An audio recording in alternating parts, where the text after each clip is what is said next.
Hi, guys. Thank you so much for joining us for another edition of The Slate. My name is Briana Rodriguez. I'm the editor-in-chief here at Backstage, and I am so thrilled and excited to be joined by the wonderful Michael Rainey Jr.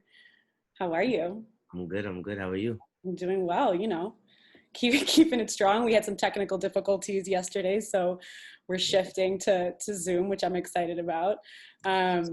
But of course, for those of you guys who don't know, Michael stars as Tariq St. Patrick on the ever-expanding universe of Power on Starz. And I'm so excited again to talk to you about what's been such an awesome trajectory, both for the show and for you as an actor. Power has, over 7 seasons, garnered millions of very passionate fans. Yeah. It's got such a good team leading it, and Courtney A, Kemp and 50, and then obviously there's such a great cast of which you are a part. And for me, like, it's been such a testament to the richness of the narrative that they've been able to support not 1, not 2, not 3, but 4 spinoffs, of which you are the star of the first, Power Book 2 Ghost, and the other ones are, Raising Kanan, Influence, and then Force. So I've seen the first 2 episodes, and we will not talk spoilers here, but it's really great. I was so happy to see you return and everyone return. It's not an easy thing to do, to kill off your main character, flip the script on everyone, add some new heavy hitters. So my first question for you is, as from a performance perspective, what were your initial thoughts heading into Power Book 2 and obviously this new stage of your career? Well, obviously it's a whole new responsibility for me now. It's a different type of workload, different call times, a lot more scenes. So it's just like I kind of just wanted to approach it more as just it's something new, but I could handle it. At first I was a little nervous, but I seen a lot of old faces from the crew from the original series, and also even my the new crew and the new cast, they just made me super comfortable. So really adjusting to get into that that mode of just being the leader of the whole crew and cast and everything, being number 1 on the call sheet. They made it a little easier for me to to get into my groove. At first I was kind of nervous. I was like, damn, I don't know how I'm gonna adjust to this, but honestly, with the chemistry of the cast and the crew, it definitely made me very comfortable, and it made it very easy for me to adjust. That's amazing. And that was gonna be one of my questions. Being number 1 on the call sheet, you kind of set the tone for the whole set. So what was that like for you? How do you go about doing that? Well, honestly, I always just try to come to set, just with a happy mood, no matter what time it is, no matter what went on the day before. I start off the day just refresh, new mindset, and I just try to go in there with as much positivity as I can. I just want to have I want to bring a good energy to everybody on set, have everyone feeling good and comfortable. And I just try to, we try to have the most fun, we have a lot of fun filming this show. So I'm definitely grateful for that. Amazing. So you had just turned 12, correct me if I'm wrong, but you had just turned 12 when you started on Power. Yeah, I think I was 12 turning 13, or I might have just turned 12. I'm not exactly sure. I don't remember. But yeah, I think I might have just turned 12 when we started filming, and once it aired, I was I was turning 13. So yeah. But you had already appeared at that point on some really incredible projects. You were on Orange Is the New Black, and you were also in Lee Daniels' The Butler, and now obviously you're moving into Power Book 2. And as a viewer and a fan, it's been such a pleasure just watching your skill set expand as a performer over time. So I'm curious, what does your training look like now versus when you started? Honestly, it's not really much of a difference. It's obviously just, it's a lot more lines to remember now. So I'm kind of more locked into the script, just reading a lot more. But really, I just go into it, I just try to incorporate myself as much as I can into the character. I try to just keep it as natural as I can. But obviously, with this new season, the new spinoff, it's a different type of Tariq now. So it's definitely a different kind of approach, because now Tariq, he's growing up. You kind of see him making those grown man decisions now. He's not the same kid as he was on the original series, where he's just he's kind of acting off of being upset at his family and his parents from lying to him and stuff like that. Now he's, he's acting off of like him, like he has to make the decisions for him, his sister, his grandma, and Ma in jail. So like now it's definitely a whole different Tariq. It's like a new world for him. So I kind of definitely wanted to give it a different kind of approach. So can you talk a little bit more about how you went about sort of shifting that approach from a performance perspective? Well, I was working with Bob Cowker a lot before we started filming. So really, he just was like, now Tariq, he's it's a new world for him, so it's different dynamics. Like you'll see it like when he's talking to like maybe like the principals in the school. You see him kind of change up. He's sitting up straight, like real preppy, real cordial with it. And then once he gets into the streets, as far as like talking to Monet and talking to her children, like now he's more like kind of like street. He has to get more street smart with it and kind of switch up. So it's like he has like these different personas and he switches through them. So that's really what I wanted to what I wanted to attack when I first got the material. I'm like, okay, so I can make a meal out of these type of things. Yeah, it's everyone talks about the code switching that a lot of people have to do, especially people of color, moving through different types of spaces. So digging into that must have been a fun endeavor for you. Tariq obviously has been through so much over 7 seasons, losing Raina, and then at the very end, obviously his mother getting arrested, and then spoiler alert, ultimately committing patricide, and then now, as you alluded to, stepping into a sort of new role in terms of the family dynamic. It seems like a really psychologically heavy place to be sitting in for a lot of the time. Who or what did you find yourself leaning on in those more, heavy, sort of darker moments that Tariq really has to grapple with? But really, I just kind of like the relationship of Tariq and Ghost. They didn't really have the best relationship throughout the show, but obviously that was his that was his father. He loved him and he kind of looked up to him in a way. Like he didn't really realize it, but it's like Tariq. He didn't really want to be just like his father, but it was kind of inevitable. Like it's in his blood, so it was always bound to happen. But just like the fact that Tariq, he never really wanted to. He didn't really want to, he didn't really want to kill his father. Like it was something more like he just had to do it. So like things like that is just like things that he didn't really want to do, but he had to. It kind of like just lies on him. Like damn, like I really had to do this. So it kind of puts him in a dark position, in a tough spot. And I kind of just wanted to use that. Like that's what I really used because like that was his father. Like nobody really wants to lose their father, but that's what he had to do. So that's one thing I definitely used towards that. Mm. It sounds like a lot of what you work with is really in the writing, and there's some really incredible writing on Power.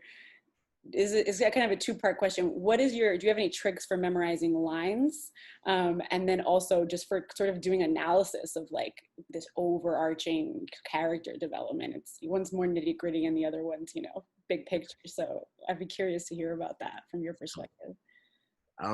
So the answer to number one, I don't really have too many tricks on like trying to remember my lines. Honestly, like when I read them by myself, it definitely takes me a little longer. But like if I read it with someone, I could literally remember a scene in maybe like 2 or 3 reads. Like it just depends. Like if I read it with someone, it kind of like gives me like my cue. Like I hear what they say, and I'm all right. My line, that line comes right after what they say. Though it's kind of like that. Like so, I really don't know how it works. Like it's just like I don't know. Like it's kind of weird to me too. Like at first, I really didn't even understand my method, like my process when it came to like the memory lines and stuff. But now it kind of makes more sense to me. But the second, what was the second question again? I'm sorry. No, no worries. The sort of overarching, like obviously we talk a lot about how Tariq fits into this sort of larger ensemble, and he's just a piece of a much larger puzzle, but he anchors the story so beautifully in terms of how he evolves over the time. So looking at it from the performer's perspective, obviously you have the script right in front of you, and you can only see so far as the script that you have, but just how you take a look at the sort of overarching world to make the decisions that you do in the moment. Well, it's just like Tariq, he's been through a lot, so a lot of that has to do with his decisions that he makes now. And really, I just look at it as like he's young and And honestly, like a lot of stuff that he's doing now is not easy for a kid his age to be doing. So I just look at it as like Tariq, he's kind of older than he is in a way.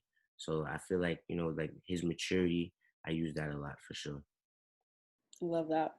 So you also have such wonderful scene partners. You know what I mean? Like Naturi Naughton is a powerhouse. Amazing. We're adding Mary J. Blige into the mix. We're adding Method Man into the mix.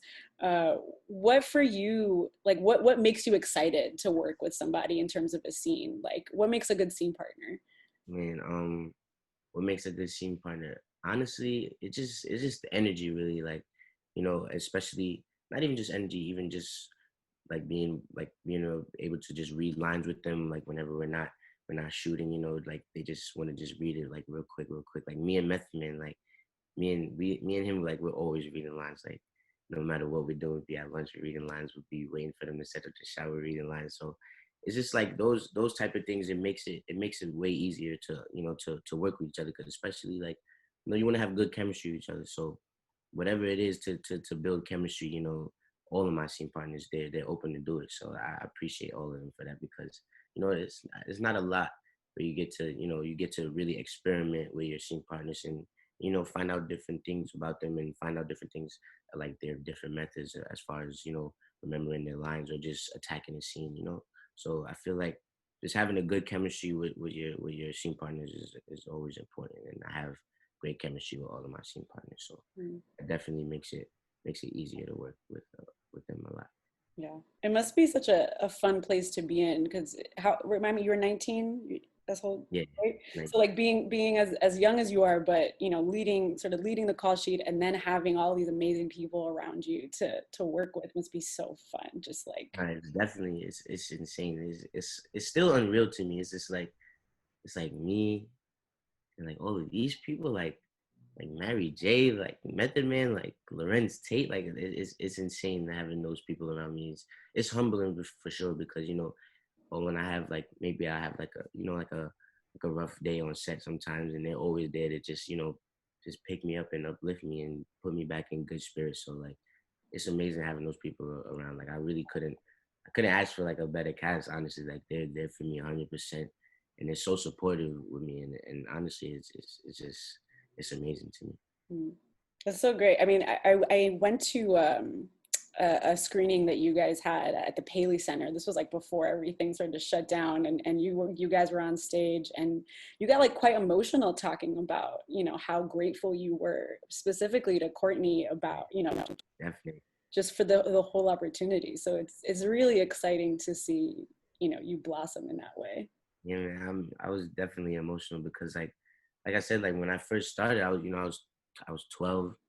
I had like a small role in the show. Like I literally had no clue, like my role, my story would end up being the next chapter to the show. So it's just like I really couldn't thank them enough. I couldn't thank Courtney enough. I couldn't thank 50 Cent enough. Like they really believed in me, and honestly, I like that's all I could ask for from them. Like they put their trust into me and my talent, and they literally they built a world around it. So it's definitely like it's unreal to me, honestly. Like it's crazy. Mm, so good. I mean, obviously, it's been going on 8 years, so there's a lot of memories there for you. But is there one in particular that really sticks out to you from this experience, either on Power or on Power Book Two Ghost? Is there um, something that sticks out? Honestly, there's so many amazing like moments on set. I couldn't really choose. Like obviously there was this one moment where we were filming season 6, and 50 Cent had just popped up on set. This was the day he had told me that I was gonna have a leading role in the new show, like in the new series. And like like he had just popped up on set. He didn't tell me he was coming to set. So like once he told me, I was like, yeah, whatever. Like he's 50 Cent. I thought he was joking around. I'm just like, whatever, okay, like whatever. And then 2 weeks, maybe, or like a week and a half after that, maybe Courtney had told me that the same exact thing. So like once she told me that, like once I heard it from her, then that's when I was just like, oh damn, like it's real, like it's about to happen. So definitely that moment on set when 50 was just like, yo, you're about to be the leader of your own show soon. I was just like, yeah, whatever. And then 2 weeks after, Courtney let me know and really solidified it for me.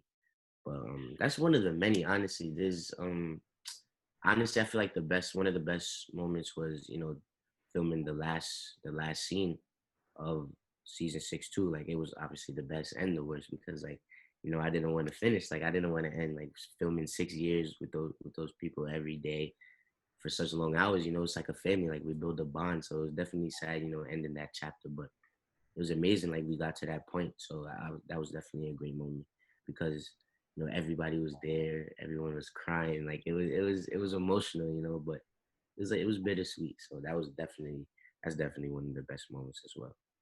I love that. And 50 seems like such a force. Like he's such a presence. You know what I mean? Yes, He's yes. so As soon as, funny. as soon as he steps on set, like you just know it's like, oh, 50's here. Like, he makes it known. Like that's his presence. He doesn't even have to say anything. Like his presence just talks for itself. So fun. What's one thing that I mean, speaking of someone, acting opposite someone like 50 and being in that space, what is something that you've taken away from working with this team? And that extends to the cast, as well as people behind the scenes. But, what have you taken away from working in a group like this? I mean, honestly, like, working 6 years with these people, I learned so much from literally everybody, from producers to grip to, just crew, cast, everyone. I learned so much, but honestly, like, I just learned like how to, just love each other, like have a good relationship with each other. Like having that good relationship with everyone on set is just so important when it comes to like, making TV shows and movies and stuff because like, if you have a great relationship with everyone, like it's literally like there's nothing could really go wrong. But like one of the things that 50 also told me, like this was season 3, this is when Tariq and Kanan, like this is when they first started hanging out in the show and stuff. So me and 50, we had a lot of scenes together, like we were working. So we were in the trailer one day, we were just talking, chopping it up. One thing he told me that always stuck with me, it was just like, never ever feel too entitled to something because that's when you deprive yourself. So like stuff like that, like little gems like that always stick with me. Like especially when 50 tells me or Omari tells me, like those things stick with me.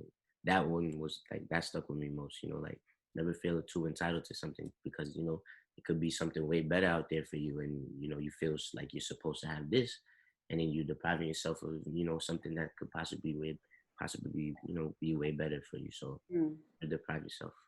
love, Don't feel too entitled. That's one thing that stuck with me. I love that. It's been, again, we've talked a lot about what Tariq's been through, but you were like such a villain. Like people hated Tariq. There was like this visceral reaction to his decisions, Definitely. and power fans, they came for you. Oh yeah, for sure. Like they didn't play no games, no breaks. They was like, no, Tariq gotta go. He's crazy. He's the dumbest kid on TV. He's letting his sister die.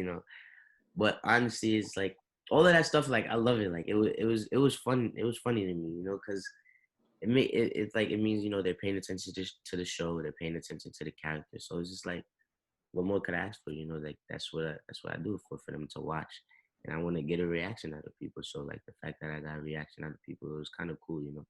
Like some of the stuff was obviously a little crazy, but like it is what it is.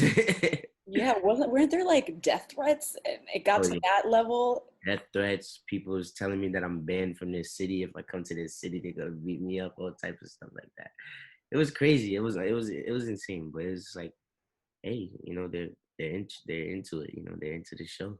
Right. If you had to choose one or the other, someone being passionately obsessed with Tariq and not being interested, you pick the Honestly, former. yeah. Honestly, it was definitely crazy. At first, like I didn't know like how to react to it. I'm like, what the heck is wrong with these people? Like it's just a show. Like chill out. But then I'm like, like once it like time started passing, I'm like, yeah, the show is like, it gets people started. People are into it. Like it's Yeah. a real like real show. So I couldn't really, I didn't really think too much of it after a while. You kind of have to just let it, roll like water off a duck's back. Just let it roll. Literally, you just gotta just let it rock. Go with the flow. So funny. Like, yeah, I just remember reading about that and going, I mean, I love power, but Guys, this is not the right response to Not this the right scenario. approach. Like, chill. I'm not Tariq. I'm Michael Rainey. I'm only Tariq on the screen, you know? It's so funny. What can you tell us about how Power Book 2 Ghosts sort of ties into the rest of the universe of Power? Well, obviously, you know, the dynamic of Tariq having to be in the streets to get money for mom's lawyer, and then obviously him having to go to school to finish, you know, to graduate so he could get his will from his father. So it's like he's playing those two sides, like the two different worlds. And obviously, you know, the grittiness is still there. You know, the realness as far as like, you know, like the drug world in New York, like all of that stuff is still there. But it's also a different dynamic now because, you know, Tariq, he's in school, he's young, like he's around kids his age. So they get to see Tariq be a kid now. Like they get to see him act around like people his age and, you know, just be himself rather than just trying to be that tough kid around all the adults, you know. So now it's like it's a different world for Tariq. It's gonna be a different world for the viewers. They're gonna see a different energy in the show. It's gonna be more joyful, you know, more youthful. But it's still obviously gonna have that, you know, the power, the realness, the grittiness, the violence, the action. So it's gonna be dope. It's like a best of both worlds type of thing. I can't wait for everyone to see that. That's So one thing I was mostly excited about, you know, just having that new world, you know, the school world, you know, people, you know, just partying and, you know, just being kids, you know, that's fun stuff right there. right. Do you miss any of your co-stars? Do you miss Omari? Do Yeah, I miss everybody. I miss Omari. I miss Joseph. I miss Rotimi. I miss Angela. I miss everybody. Honestly, you know, 6 years with them. It was a fun 6 years. So it's just like damn, like I miss my people. But you know, it's you know different. It's a new story. You know, new chapter. You know, we got to make some changes, but so good. My new cast is amazing as well. So I'm definitely happy about that. So good, so good. I want to talk a little bit about your early days as a performer. You're from Kentucky, which isn't traditionally thought of as a major sort of acting hub. You know, it's the New Yorks and the I'm LAs. not really like from Kentucky. Like I was born there, but like before I was even 1 year old, like my parents they had ended up moving back to New York because my mother she had lived in New York while she was pregnant with me, and then my dad and her and my dad they had ended up moving to Kentucky because my father was working out there, and then once I was born, they just went back to New York. So, I mean, I guess I'm like kind of from Kentucky, but I really like lived my whole entire life in New York. Like I really couldn't even tell you what Kentucky is like. So I stand corrected. As a fellow New Yorker, Queens born and raised, I'm happy to hear that you claim New York over Kentucky. Oh, for sure, you know, New York, that's my place. You know, I've been here since I was one. So, you know, this is definitely where I'm from. Like I'm born. Well, I wasn't born here, but I was definitely raised here. So, you know, I claim New York for sure. Yeah. Where in New York did you grow up? Staten Island. Like my family, my parents, they lived in Staten Island for since I was a little thought. So how did you then get started in New York? You know, what was your first audition? How did you get it? What did those early sort of steps look like for you in terms of becoming an actor? It's crazy how it started for me, honestly, like, because like I always like when I was little, like obviously like I saw like I watched Disney and stuff. I'm like, oh, like Disney, like I wish I could be like on Disney, like, but I never really like thought of, you know, like being a like an actor. Like I never really like went to pursue it until like there was this one day I was just in the city with my mom in Manhattan, and a lady named Gina from Generations, this agency named Generations, she had just walked up to me and my mom. She was like, do you act? Do you do any print work or anything? Like, you have a good face for it. I'm like, no, like I'm just I play sports. Like at this time I played basketball and football and stuff like. So like I never really thought about being an actor. But her and my mom were talking for a little bit, and then the same week we ended up going to meet her in her office, and she had got me some auditions for like Sesame Street, a commercial for Price Choppers, um, what else? A little role in Law and Order, like little stuff like that. So like that's really how it started. You know, like the lady she just came up to me and my mom. She was like, you know, like I feel like he has a good face for, print work and acting and stuff. So I had a meeting with her the same week. She got me some auditions. And from there, that's when it really started happening. Like, what really got like the ball rolling for me was this music video I did for an Italian singer named Tiziano Ferro. And the song was called Il Regalo Mio Più Grande. It means like my biggest gift. And like the video ended up like going like very like viral in Italy. And Silvio Muccino, he's an Italian actor and director. He's Gabriel Muccino's brother. Gabriel Muccino. He did 7 Pounds and Pursuit of Happiness. Like he directed those movies. So Silvio Muccino, like I don't know how he found my mom's contact. Like he reached out to my mother. He was like, "I saw your son in this music video, and this is the kid from my movie. Like we need him in our movie." And at first my mom thought it was like a joke or something. Like she thought it was like a prank or whatever. But she got back to them, and I ended up going to Italy for like 10 days, to meet them and, kind of like see what Italy was like, because that's where the movie was filmed. It was going to be filmed in Italy in full Italian. So I went for like 10 days, see what it was like. Got to meet everybody, the production and Universal and stuff like that. And then 2 weeks after that, I went back to Italy and I ended up living there for a year and like 3 months. And I learned full Italian for the movie. And from there, that's really when everything happened. Like once I was done filming that movie, I did Love LUV with Common. That was the first movie I did in America. So like I feel like that movie Un Altro Mondo, directed by Silvio Muccino, like that's really what got the ball rolling for me, because that was one of the biggest things I've done like at that time. Like that was obviously no, it was the biggest thing I've done like at that time. Like it was a movie, like that was my first movie I've done. So like that's what really got everything started for me. That's such a lovely trajectory to kind of like blow up in Italy and then, and then It bring it to was honestly America. insane for me. I'm like, yo, how am I gonna do this? Like they wanted to be in a movie in full Italian. Like once my mom told me like I had to learn Italian from, like, Mom, like what are you talking about? How am I gonna do a movie in full Italian? Like I was just gonna work. But they made it work. I had a great a line tutor. His name was Mauro. He did an amazing job with me. Like every day he would come to my apartment, bring me smoothies and my lines, and we'd be working, we'd just be, I would be saying stuff like I didn't even know what I was saying at first. Like I learned the lines before I learned the actual language. So like Mm. I would be saying the lines, I would be pronouncing it right and everything, but I really wouldn't know what I was saying.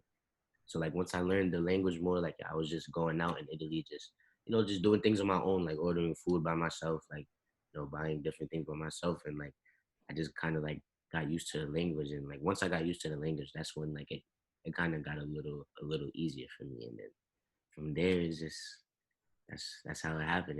It's honestly insane, like it's unreal, like it's crazy for me. So good. Do you speak Italian still? Do you kind of you know how to Yeah, I get definitely. by?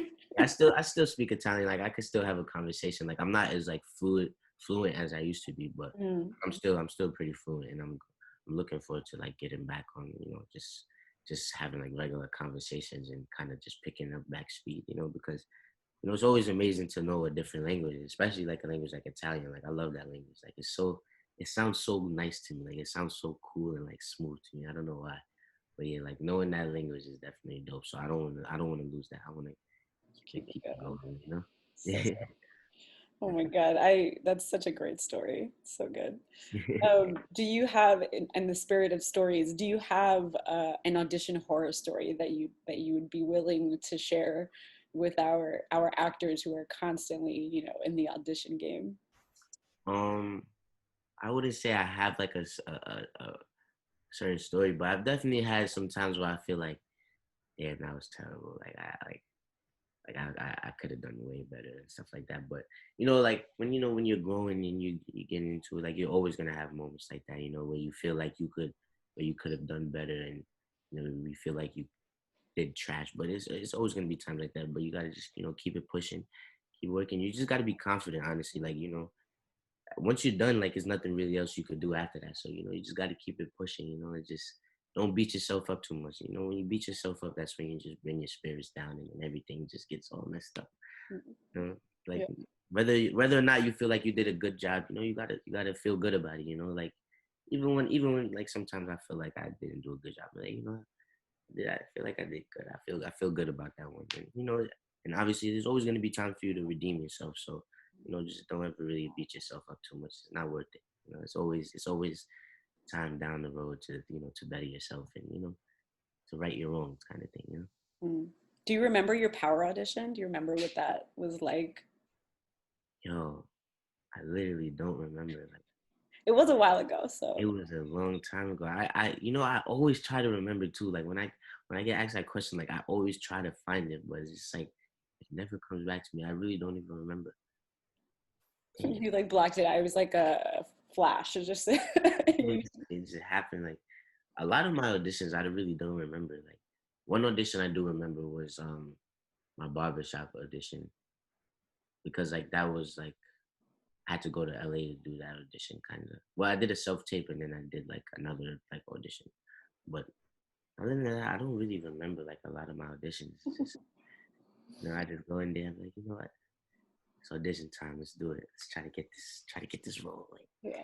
but I I don't mean, it's know. good. You leave it in the room. You give it all, and then on to the Yeah, next. that's what you got to do. You got to give it your all, and then just let it do what it's supposed to do for itself. You can't really think too much about it after because there's really not much you could do after you do your audition. So it's just like your audition is gonna work for itself type of thing. Right, right. Well, I think that's great advice. So I have one more question for you, and then we can wrap up. Is there a film or TV performance that you've seen recently, or just have at top of mind to recommend to actors that was inspiring for you in terms of what you do with your craft? Um, Honestly, like this doesn't really have anything to do with like any of the roles that I've played yet because like it's just a crazy ass role. But honestly, Leonardo DiCaprio in Wolf of Wall Street, like that's honestly one of my favorite roles of all time. Like him, also like George Jung in Blow. That's one of my favorite characters. Also Samuel in like Pulp Fiction, obviously, and stuff like that. Like I like movies like those gritty, like kind of like gangster movies. Like those type of movies are pretty cool to watch. Like I feel like I could kind of learn a lot from those type of movies.